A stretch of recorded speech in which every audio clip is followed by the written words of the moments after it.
फिलहाल यहाँ रुकेंगे एक छोटे से ब्रेक के लिए, लेकिन आप बने रहिए हमारे साथ, क्योंकि ब्रेक के बाद आचार्य जी बताएंगे आज का महा उपाय, जिसमें जानेंगे खूबसूरती पाने के अचूक मंत्र। बने रहिए हमारे साथ।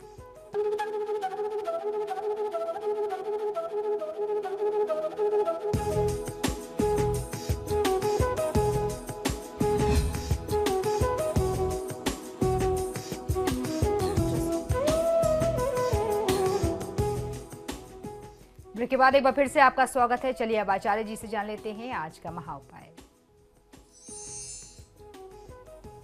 जी बिल्कुल, आज का महा उपाय बहुत ही विशेष है। आज हम लोग चर्चा करने वाले हैं आकर्षक, मोहक, सौंदर्य देने वाली, खूबसूरती बढ़ाने वाले दुर्लभ अप्सरा शाबर मंत्र के बारे में। शाबर मंत्र के बारे में मैंने आपको पहले भी बहुत बार जानकारी दी है। शाबर मंत्र जो है वो कलयुग में बहुत चमत्कारी माने जाते हैं। शाबर मंत्रों की महिमा यहाँ तक बताई गई है कि इन मंत्रों को सिद्ध नहीं करना पड़ता। आपने अक्सर देखा होगा, मैं आपको जो भी वैदिक मंत्र बताता हूं, उन वैदिक मंत्रों में एक उनके पीछे क्लॉज होता है, एक नियम होता है, साधना के कुछ बाध्यता होती है कि इन मंत्रों को कम से कम आपको 1.25 लाख जाप करना है या इतने दिन तक जाप करना है, तब जाकर के आप लाभ ले सकते हैं। शाबर मंत्रों को सिद्ध करने की आवश्यकता नहीं होती, वह स्वयं सिद्ध होते हैं।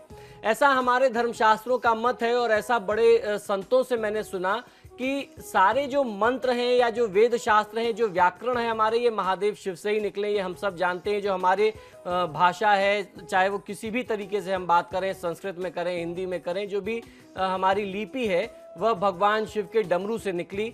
तो एक समय ऐसा आया, भगवान शिव ने जब मंत्रों की रचना की, भगवान ही सब, महादेव शिव जो हैं वही आज भी सबसे बड़े गुरु वही माने जाते हैं सृष्टि के। तो भगवान शिव ने जब वेदों और शास्त्रों की रचना की, तरह तरह के मंत्र बनाए, जन कल्याण के लिए बनाए, लोगों के लाभ के लिए बनाए, तो उस समय हुआ क्या कि उस समय लोगों ने एक दूसरे से अपनी दुश्मनी निकालने के लिए मंत्रों का प्रयोग शुरू कर दिया। छोटा सा झगड़ा होता था, लोग तंत्र मंत्र कर देते थे। पहले लोग जानकार भी हुआ करते थे। तो भगवान शिव ने देखा कि मेरे द्वारा बनाए गए मंत्रों का अब प्रयोग जो है वह गलत तरीके से हो रहा है, लोग इसका गलत प्रयोग करने लगे। मैंने इस भावना के साथ इन मंत्रों को नहीं बनाया था, मैंने इसको जन कल्याण के लिए बनाया था।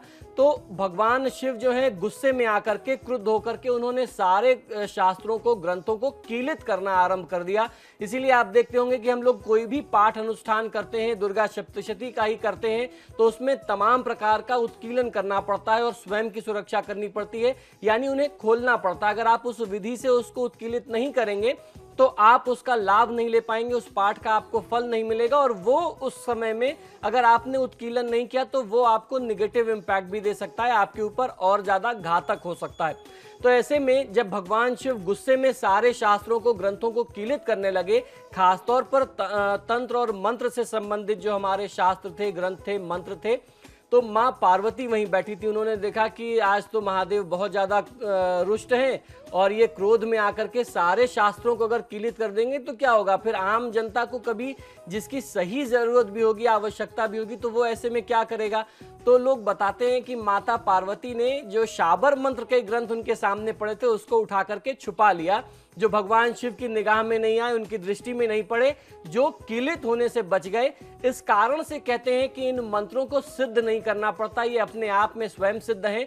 और दूसरी खासियत इन मंत्रों की यह है कि इनका जो उच्चारण होता है वह आम बोलचाल की भाषा से ज्यादा मेल खाता है। जैसे हम अपने वैदिक मंत्रों का जाप करते हैं, ये उनसे बिल्कुल भिन्न होते हैं। इसमें आप जब इसका उच्चारण करेंगे या जब आप इसको सुनेंगे तो आपको थोड़ा सा अटपटा सा लगेगा। इसमें सौगंध दी जाती है, कसम दे दी जाती है देवी देवताओं को ही, उनके प्रिय लोगों की। तो इसमें जो है आम बोलचाल की भाषा का प्रयोग होता है और ये बहुत ज्यादा चमत्कारी, बहुत प्रभावशाली माने जाते हैं। तो आज मैं आपको जो दुर्लभ अप्सरा साधना का मंत्र बता रहा हूं, ये महिलाओं के लिए खास तौर पर है। इस मंत्र का लाभ आप लेकर के अपने सौंदर्य में, अपनी सुंदरता में वृद्धि कर सकते हैं। इस मंत्र के लाभ क्या हैं, आइए जानते हैं। इस चमत्कारी मंत्र में वह शक्ति है कि किसी भी कन्या को, महिला को, स्त्री को मनमोहक सौंदर्य प्रदान कर सके। बहुत सारी ऐसी महिलाएं, लड़कियां, युवतियां होती हैं जिनके मन में ये भाव बली होने लगता है समय के साथ साथ कि वह बिल्कुल भी सुंदर नहीं है, खूबसूरत नहीं है, आकर्षक नहीं है, या उनका जो व्यक्तित्व है वह जरा भी प्रभावशाली नहीं है, किसी के ऊपर भी वह अपना प्रभाव नहीं बना पाती, वह बिल्कुल भी मोहक नहीं है। तो इस समस्या का निदान भी हमारे धर्मशास्त्र करते हैं। यह जो आज मैं आपको अति दुर्लभ अप्सरा शाबर मंत्र बताने जा रहा हूं, इसका रहस्य मैं आज आपके सामने उजागर करने जा रहा हूं। इस मंत्र में इतनी शक्ति है कि किसी भी कुरूप से कुरूप कन्या को, महिला को, स्त्री को, लड़की को स्वर्ग की अप्सरा जैसी सुंदर बना दे। इसीलिए इस मंत्र को अप्सरा शाबर मंत्र कहते हैं, जिससे आपके अंदर जो हीन भावना ग्रसित हो गई है वह दूर होगी, आप आत्मविश्वास से परिपूर्ण होंगी, आपका जो व्यक्तित्व होगा वो प्रभावशाली होगा, तो निश्चित ही आपको सफलता खुद ब खुद आपको प्राप्त होने लगेगी, सफलता आपके कदम चूमेगी। आपको ध्यान यह रखना है कि यह मंत्र केवल मंत्र की साधना जो है केवल महिलाओं के लिए है। ऐसी बहुत सारी महिलाएं सौभाग्यवती सुहागिन स्त्रियां आती हैं जिनका ये कहना होता है या जिनकी शिकायत होती है कि हमारे पतिदेव हमारे में इंटरेस्ट नहीं रखते, उनका हमारे अंदर अब कोई लगाव नहीं रह गया, शायद हम समय के साथ अब कुरूप हो गए हैं। तो आपकी समस्या का भी समाधान इस मंत्र के साथ हो सकता है। इसकी साधना विधि किस प्रकार से हो आपको यह समझ लेना चाहिए। इस साधना को शुक्ल पक्ष के पहले शुक्रवार से आपको आरंभ करना है। इस साधना के दौरान अधिक से अधिक आपको गुलाबी वस्त्र का प्रयोग करना है, चाहे वह स्वयं धारण करने के लिए हो या साधना के लिए गुलाबी आसन का अगर आपको प्रयोग करना है तो वो भी गुलाबी हो। हर प्रकार के वस्त्र जितने भी प्रयोग होंगे वह गुलाबी होंगे। इस विशेष मंत्र का जो जाप होना है, नित्य 5 माला आपको जाप करना चाहिए और नियमित 11 दिन तक आपको यह साधना करनी है। रोज 5 माला करिए, 11 दिन तक करिए, बस 2 साल में एक बार आपको करना है। इस साधना को प्रत्येक 2 वर्ष में एक बार दोहराते रहना है, यानी हर 2 साल में आपको इस साधना को करना है। इस विधि और प्रक्रिया को करते रहने से, हर 2 साल में एक बार करते रहने से आपके रूप सौंदर्य का प्रभाव बढ़ता भी रहेगा और बना भी रहेगा, उसमें कभी भी कोई कमी नहीं आएगी। तो आइए अब जान लेते हैं कि दुर्लभ अप्सरा मंत्र कौन सा है, अप्सरा शाबर मंत्र क्या है, इसका उच्चारण आपको किस प्रकार करना चाहिए।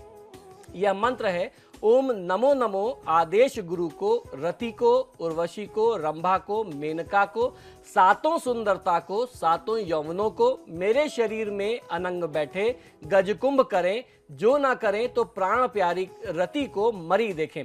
देखिए, इसमें मैंने आपको बताया था कि इस तरीके से आवाहन करते हैं और इसमें कहीं ना कहीं संकल्प होता है, कुछ ना कुछ उसमें जिससे भी आप आग्रह कर रहे हैं उसको ही बांध देते हैं। तो ये उस देवी या उस देवता की मजबूरी हो जाती है कि आपका कार्य सिद्ध हो। वह इस मंत्र में भी परिलक्षित होता है, उसमें दिखता है, उसके भाव आपको स्वयं ही समझ में आ जाएंगे। मंत्र पुनः एक बार समझ लीजिए। ओम नमो नमो आदेश गुरु को, रति को, उर्वशी को, रंभा को, मेनका को, 7 सुंदरता को, 7 यौवनों को, मेरे शरीर में अनंग बैठे गजकुंभ करे, जो ना करे तो प्राण प्यारी रति को मरी देखे। इसमें 7 अप्सराओं से आग्रह किया गया है कि आप मेरे शरीर में आए, बैठें और आप अनंग बैठें, जिससे मेरे यौवन में सुंदरता में वृद्धि होती रहे। तो इस प्रयोग को किसी भी महिला को अपने सौंदर्य में, रूप में वृद्धि के लिए प्रयोग में लेना चाहिए। इससे आपको बहुत अच्छा फायदा मिल सकता है। तो ये था आज का महाउपाय। इसी के साथ ही हमारे आज की कार्यक्रम में फिलहाल इतना ही। बहुत बहुत शुक्रिया आपका दर्शकों में कॉल करने के लिए। आचार्य जी, आपका भी बहुत बहुत शुक्रिया स्टूडियो में आने के लिए। जी धन्यवाद। तो आपके सितारे में फिलहाल इतना ही। वक्त तो चला एक छोटे से ब्रेक का। ब्रेक के उस पार भी खबरों का सिलसिला लगातार जारी है।